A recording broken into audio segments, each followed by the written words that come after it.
नमस्कार दोस्तों, भजन कल्चर में आप सभी लोगों का स्वागत है। नवरात्रि का दिन चल रहा है, इसीलिए मैं नवरात्रि स्पेशल माता रानी का गीत सुना रही हूँ। गीत आप लोग पूरा सुनिए, पसंद आए तो लाइक शेयर सब्सक्राइब कीजिए। धन्यवाद। मैया बिरहल छति हुन करनु पुररुन झुन बाजे हे।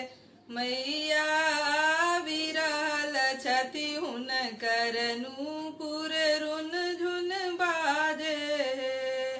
नूपुर रुन झुन बाजे हे। नूपुर रुन झुन बाजे हे।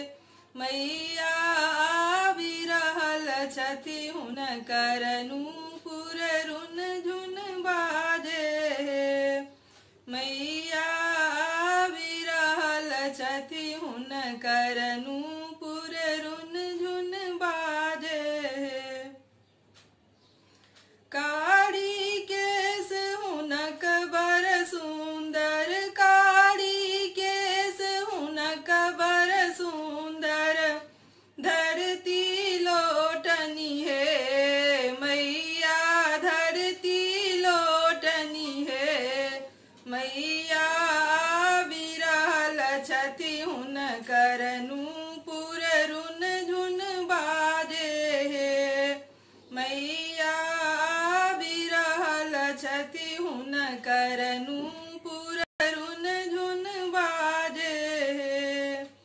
शंख चक्र के धारण कैने, शंख चक्र के धारण कैने, लाल बसन छनी है। मैया लाल बसन छनी है। मैया बिरहल छति हुन करनु पुररुन झुन बाजे हे। मैया बिरहल छति हुन करनु पुररुन झुन बाजे हे। सब हक ज्योति माथ पर धने, सब हक ज्योति माथ पर धने, खल खल हंसथिन हे। मैया खल खल हंसथिन हे। मैया बिरहल छति हुन करनु पुररुन झुन बाजे हे। मैया बिरहल छति हुन करनु